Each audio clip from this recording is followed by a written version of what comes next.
كان الناس أمة واحدة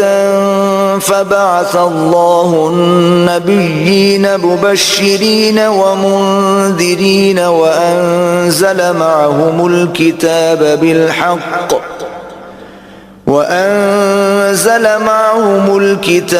بالحق ليحكم بين الناس فيما اختلفوا فيه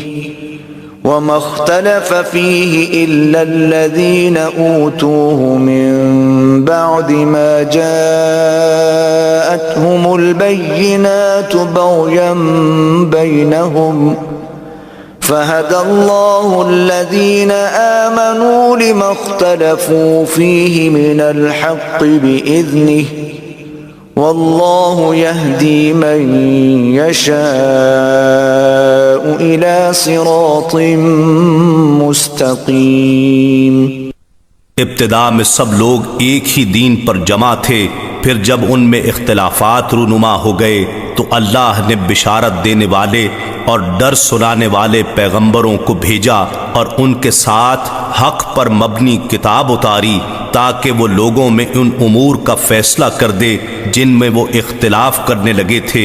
اور اس میں اختلاف بھی فقط انہی لوگوں نے کیا جنہیں وہ کتاب دی گئی تھی، باوجود اس کے کہ ان کے پاس واضح نشانیاں آ چکی تھیں، اور انہوں نے یہ اختلاف بھی محض باہمی بغض و حسد کے باعث کیا۔ پھر اللہ نے ایمان والوں کو اپنے حکم سے وہ حق کی بات سمجھا دی جس میں وہ اختلاف کرتے تھے، اور اللہ جسے چاہتا ہے سیدھے راستے کی طرف ہدایت فرما دیتا ہے۔ أَمْ حَسِبْتُمْ أَن تَدْخُلُوا الْجَنَّةَ وَلَمَّا يَأْتِكُمْ مَثَلُ الَّذِينَ خَلَوْا مِن قَبْلِكُمْ مَسَّتْهُمُ الْبَأْسَاءُ وَالضَّرَّاءُ وَزُلْزِلُوا حَتَّى يَقُولَ الرَّسُولُ وَالَّذِينَ آمَنُوا مَعَهُ مَتَى نَصْرُ اللَّهِ أَلَا إِنَّ نَصْرَ اللَّهِ قَرِيبٌ۔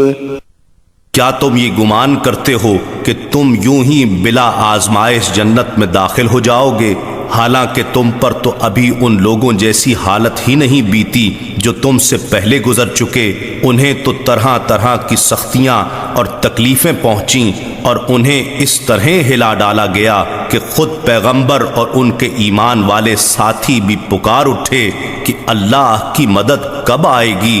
آگاہ ہو جاؤ کہ بے شک اللہ کی مدد قریب ہے۔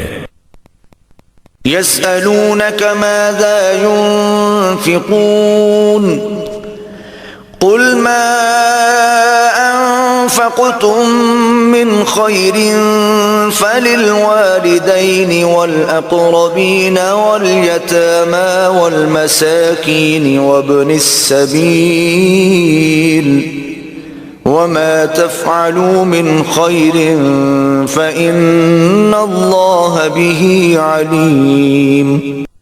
آپ سے پوچھتے ہیں کہ اللہ کی راہ میں کیا خرچ کریں، فرما دیں جس قدر بھی مال خرچ کرو درست ہے،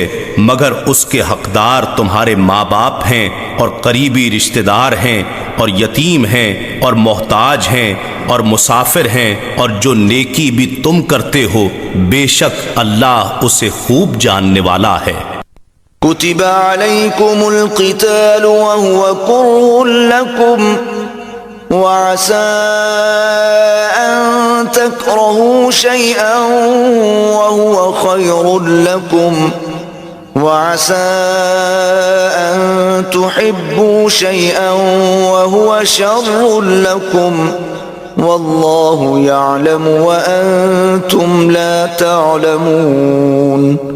اللہ کی راہ میں قتال تم پر فرض کر دیا گیا ہے، حالانکہ وہ تمہیں طبعاً ناگوار ہے، اور ممکن ہے تم کسی چیز کو ناپسند کرو اور وہ حقیقتاً تمہارے لیے بہتر ہو، اور یہ بھی ممکن ہے کہ تم کسی چیز کو پسند کرو اور وہ حقیقتاً تمہارے لیے بری ہو، اور اللہ خوب جانتا ہے اور تم نہیں جانتے۔